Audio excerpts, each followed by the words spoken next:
El significado de la película Autor Orfeu para leer 4 minutes publicado 05.04. 2021 actualizado 05.04. 2021 La série de télévision Ugrium River fut una auténtica revelación para mucho espectador. La primera adaptación cinematográfica basada en la novela de Vyacheslav Žižkov nunca fut vista por alguno, y el propio libro, publicado en los años 30 del siglo XX, perdió su popularidad a tiempo y de forma inmerecida. La nueva película, rodada por el talentoso director Yuri Moroz, resultó brillante y atmosférica. La película sera recordada durant mucho tiempo por los espectadores no solo por la excelente interpretación de los actores, sino también por las cuestiones y problemas filosóficos que plantean su autor. La película traza el destino de Prokhor Gromov desde su primera juventud hasta su último minuto. En el poco estudiado gimnasta, pendant Ciro y Maton, rabiosa sed de vida. No se interesa por la ciencia, se ve desgarrado por grave pasión, que casi levant al temerario joven al banquillo de los acusados. Ibrahim Ogli, que salvó a Proshka de ser procesado, se convierte en su leal amigo y ayudante. El mayor Gromov envia al joven empresario y a su socio a una muerte segura. Deben explorar el salvage y desierto Rio Ugrium para establecer un comercio rentable en su orilla. Un feliz accident les ayuda a sobrevivir a este arduo viaje.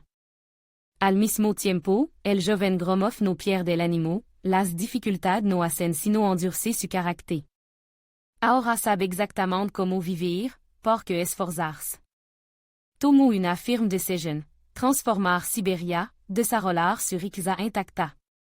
Gromov desea apasionadamente ganar una fortuna millonaria, pero no va a ofender a los trabajadores contratados, sino que pretende atraerlo con una paga decente. Necesita capital inicial, pero su padre no va a compartir la riqueza con su hijo. Entonces Prokhor apuesta por la dot de Nina, por la que tiene sentimiento amistoso. Parece que el joven Prokhor lo tiene todo, un camarada leal, dispuesto a meterse en agua y fuego por él, una prometida, uno padres rico. Pero ¿es feliz?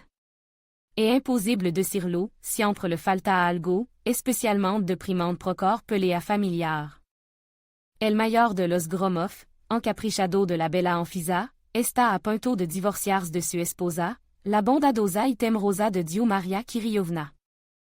Prokhor, sympathisando con su madre, intenta disuadir a su padre, que pretende arrojar toda su riqueza a los pies de la caprichosa Belza. Pero Piotr Danilovich, como un verdadero autocrata, solo se escucha a sí mismo. Sin darse cuenta, Prokhor también se enamora de Anfisa, pero ella es pobre, y Nina es la única heredera de su millonario padre. Entonces traiciona el amor y se decanta por Nina. El conflicto entre padre e hijo se vuelve insoluble, para desenredar de algún modo este nudo, Prokhor mata a su mujer favorita, Anfisa. Que intenta chantagearla. El primer sacrificio al becerro de oro ya se ha hecho, era amor, y le seguirá el segundo. Para evitar trabajo forzado, Prokhor testifica contra Ibrahim ante el tribunal y, en lugar de un amigo fiel, encuentra un enemigo mortal. Ahora toda su vida es un negocio, y se entrega a él sin dejar rastro. Pronto, una residencia blanca como la nieve del nuevo millonario Gromov crece en la orilla del duro río Ugrium como por arte de magia. Pero no hay paz ni felicidad en su casa, arreglada según la última moda europea. Casarse con Nina solo al principio le pareció a Prokhor un buen negocio, vivir en la misma casa con una esposa a la que no se quiere no es tan fácil. Numerosas amantes y juergas salvajes solo distraen temporalmente a Gromov del trabajo. Prokhor un empresario con talento, él sabe cómo y le encanta trabajar. Pero toda su acción está dirigida solo al enriquecimiento personal, que exprime toda la fuerza de los trabajadores, y no se preocupa en absoluto acerca de las condiciones de su existencia. Las buenas intenciones sobre salario decente para los trabajadores contratados hace tiempo que se han olvidado. En la búsqueda del dinero, el empresario pierde poco a poco su rostro humano. Las mejor personas de su entorno, Nina, los ingeniero protazoficuc, decepcionado con Gromov, le abandonnant. Procor se rodea deliberadamente de sin vergüenza y canala que le ayudant a cometer ilegalidad, estafar, robar y matar impunement. El alguacil en breve con Adenka, Filkash Kvoren, Parchevski se conviertant en fiel socio de Gromov.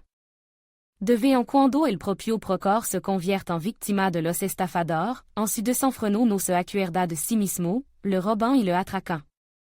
Entre la gente corriente, el cruel y despiadado empresario se siente como un lobo solitario.